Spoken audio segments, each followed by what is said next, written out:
மக்கள் வணக்கம். மீண்டும் இந்த ஆலயம் நிகழ்ச்சியின் மூலம் உங்கள் அனைவரையும் சந்திப்பதில் மிக்க மகிழ்ச்சி.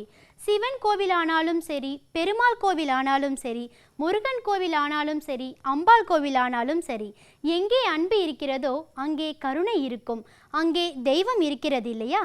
அந்த வகையில் இதோ இன்றைய ஆலயம் நிகழ்ச்சி உங்களுக்காக.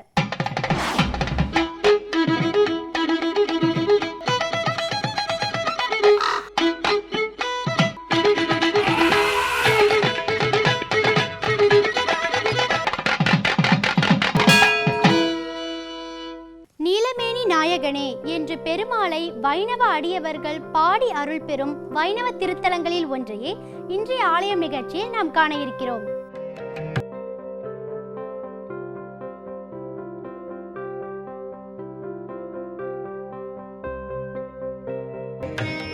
தாமோதரனை தனி முதல்வனை ஞாலம் உண்டவனை ஆமோதரமறிய ஒருவர்க்கென்றே தொழுமவர்கள் தாமோதரன் உருவாகிய சிவர்க்கும் திசைமுகர்க்கும் ஆமோதரம் அறிய எம்மானை எந்நாளி வண்ணனையே என்று வைணவ அடியவர்கள் நீலமேனி நாயகனாகிய பெருமாளை சேவித்து இன்பம் அனுபவிக்கும் அழகில் தமிழகத்தில் எத்தனையோ வைணவ திருத்தலங்கள்.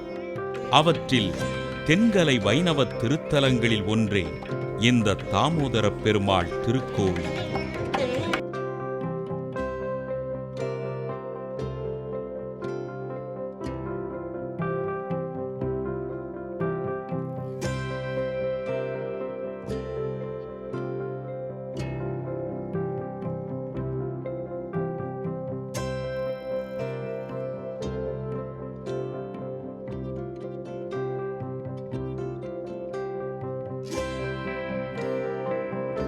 சென்னை மாநகரத்தின் மேற்கு திசையில் சுமார் 10 கிலோமீட்டர் தூரத்தில் ICF அயன்புரத்திற்கும் பாடி TVSற்கும் இடையே உள்ளது வில்லிவாக்கம்.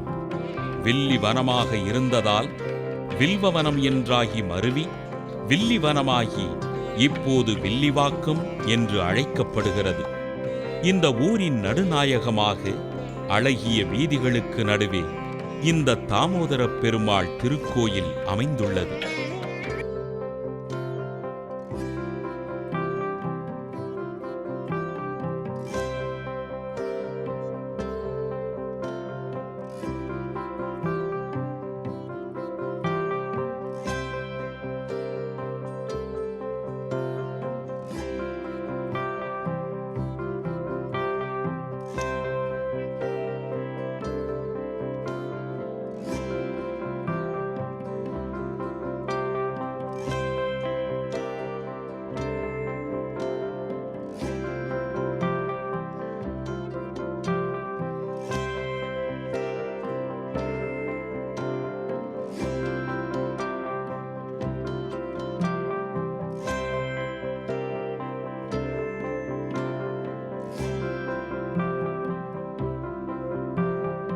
ராஜகோபுரம் 7 கலசங்களுடன் அழகிய சிற்பங்களுடன் கிழக்கு திசை பார்த்திருக்க அதற்கு எதிரே 4 கால் வசந்த மண்டபம் உள்ளது.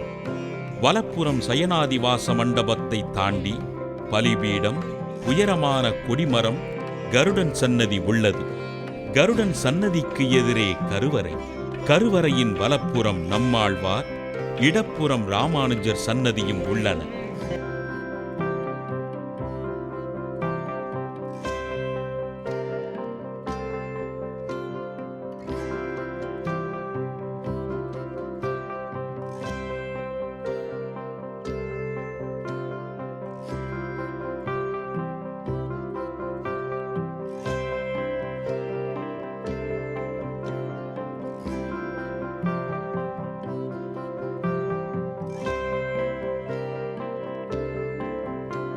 திருக்கோயிலின் மூலவர் ஸ்ரீ சௌமிய தாமோதர பெருமாள் அகத்தியரின் வேண்டுகோளுக்கிணங்க சிலாரூபத்தில் நின்ற திருக்கோலத்தில் காட்சியளிக்கிறார்.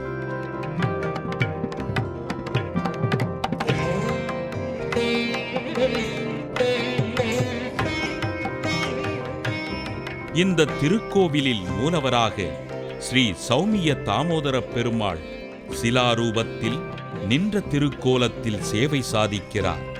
மேற்கரம் இரண்டும் சங்கு சக்கரத்துடனும் கீழ்வலக்கரம் அபயஹஸ்தமாகவும் இடக்கரம் ஆகவான ஹஸ்தத்துடன் அமைந்துள்ளது.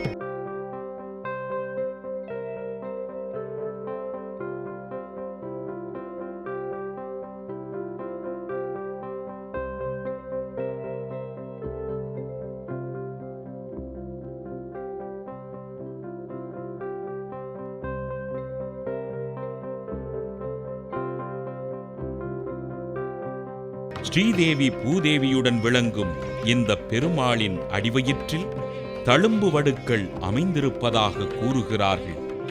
இந்த திருக்கோவிலில் அமிர்தவல்லி தாயார் தனிச்சன்னதியில் இருக்கிறார். மேலும் கண்ணன், ராமர், ஆஞ்சநேயர், ஆண்டாள் சன்னதிகளும் உள்ளன. வில்வ ஆரண்ய ஸ்தல புராணத்தில் இந்த திருப்பதி குறித்த வரலாறும் செய்திகளும் இடம்பெற்றிருக்கின்றன.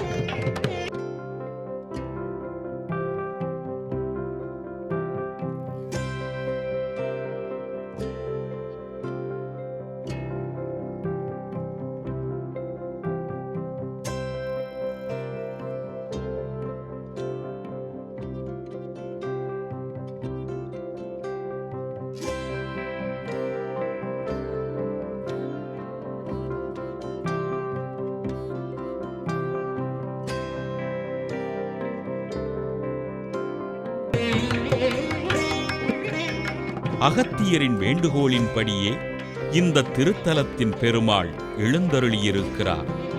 திருமாலின் 12 திவ்ய நாமங்களில் ஒன்றான தாமோதரன் என்னும் பெயரில் இத்தலத்தில் எழுந்தருளியுள்ள பெருமாளை குறித்து ஸ்ரீ ஆண்டாள் மாயனை, மன்னுவடவதுரை மைந்தனை, தூய பெருநீர் யமுனை துறைவனை, ஆயர்குலத்தினில் தோன்றும் அணிவிளக்கை, தாயை குடல் விளக்கஞ் செய்த தாமோதரனை என்று திருப்பாவையில் பாடியிருப்பதே இத்திருக்கோவிலின் சிறப்புக்குச் சான்றாகும்.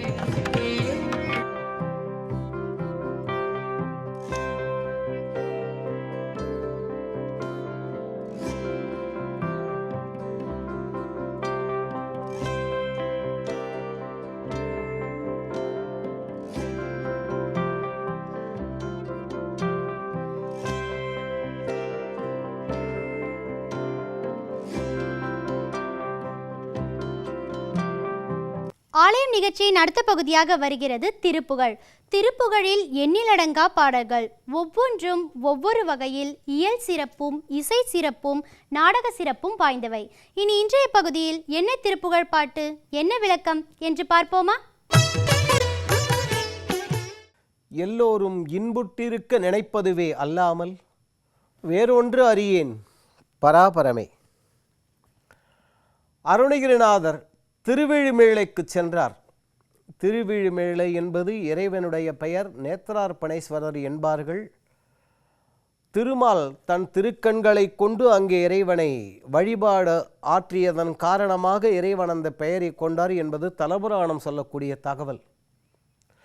பெரிய புராணத்தில் ஒரு அற்புதமான தகவல், இந்த திருத்தலத்தில் இருந்தபொழுதுதான் எல்லா இடங்களிலும் அங்கே பஞ்சம் பரவி இருந்த பொழுது உண்மையான அடியார்கள் என்பவர்கள், அதாவது உண்மையான ஆன்மீகவாதிகள் என்பவர்கள் அடுத்தவர்கள் பசித்திருக்க பார்க்க மாட்டார்களாம். அங்கே இருந்த ஞான சம்பந்தரும் திருநாவுக்கரசு சுவாமிகளும் இறைவனிடம் வேண்டுகோள் விடுக்க இறைவன் அவர்களுக்கு ஒரு படிக்காசு அளிக்கின்றான்.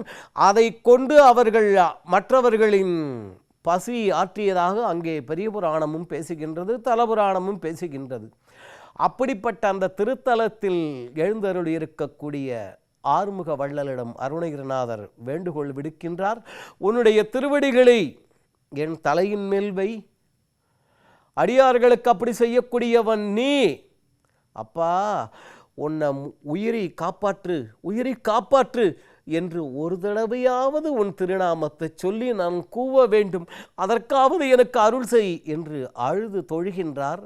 அதில் அவர் நமக்கு ஒரு பாடமும் நடத்துகின்றார். அது என்ன என்பதை பாடலை பார்த்துவிட்டு பிறகு பார்ப்போம். எருவாய் கருவாய் தனிலே உருவாய் இதுவே பயிராய் விளைவாகி இவர் போய் அவராய், அவர் போய் இவராய், இதுவே தொடர்பாய் வெறி போல.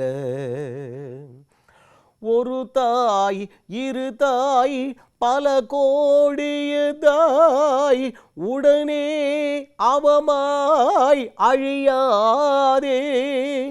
ஒரு கால் முருகா பரமா குமரா, உயிர்காயினு ஓதருள் தாராய்.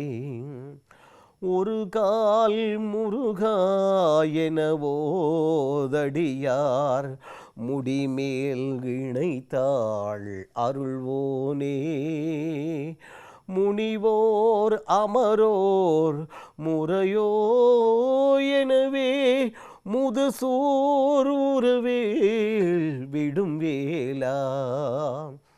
திருமால் பிரமா அறியாதவர் சீர், சிறுவா திருமால் மருகோனே. செழுமார் மதில் சேர் அழகார் பொழில் சூழ், திருவீழில் வாழ் பெருமாளே. அருணகிரிநாதர் அங்கே இப்பாடலின் பின்பகுதியில் சொல்லும் பொழுது, ஒரு கால் முருகா எனவோதடியார், முடிமேல் இணைத்தாள் அருள்வோனே. ஒரே ஒரு தடவையாவது உன்னை முருகா என்று உள்ள முருகி அழைக்கும் அடியவர்களுடைய முடிமேல் உன் 2 திருவடிகளையும் வைத்து அருள் செய்யக்கூடியவன் நீ. முனிவர்களும் தேவர்களும் அங்கே சூரபத்மாதி அவனர்களின் தொல்லை தாங்காமல் துயரப்பட்ட பொழுது அந்த வேலாயுதத்தை வைத்து அவர்களின் துயரங்களையெல்லாம் களைந்தவன் நீ. அது மட்டுமல்ல, செல்வ வசதியாலும் கல்வி அறிவினாலும் அடைய முடியாத சிவபெருமானுடைய கடைக்குட்டி தானே முருகப்பெருமான். அப்படி சொல்லி, திருமால் மருகனே, அப்பா திருவிழி மேலையில் எழுந்தருளி இருக்கும் பன்னிருகை பரமா, எனக்கும் அருள் செய் அப்படின்னு அந்த இடத்துல அவர் நமக்கு நடத்தக்கூடிய பாடம் தனக்கு சொன்னதைப் போல நாம் எல்லோரும் பிறக்கின்றோம். பிறக்கும் பொழுதே நினைவில் வைத்துக் கொள்ளுங்கள், நாம் 1 வயது குழந்தையாக பிறக்கின்றோம்.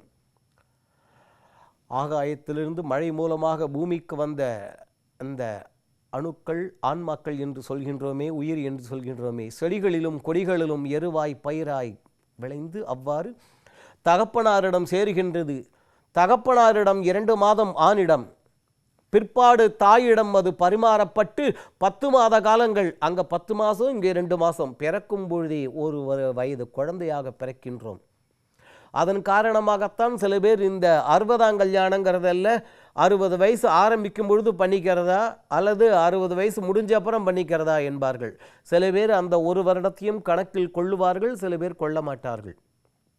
அப்படி இதுவே பயிராய் விளைவாகி அப்படி வந்து இவர் போய் அவராய், என்னாச்சு அவர் போயிட்டாருப்பா, இவருங்கிறது போய் அவர் என்பது வந்து விடுகின்றதல்லவா.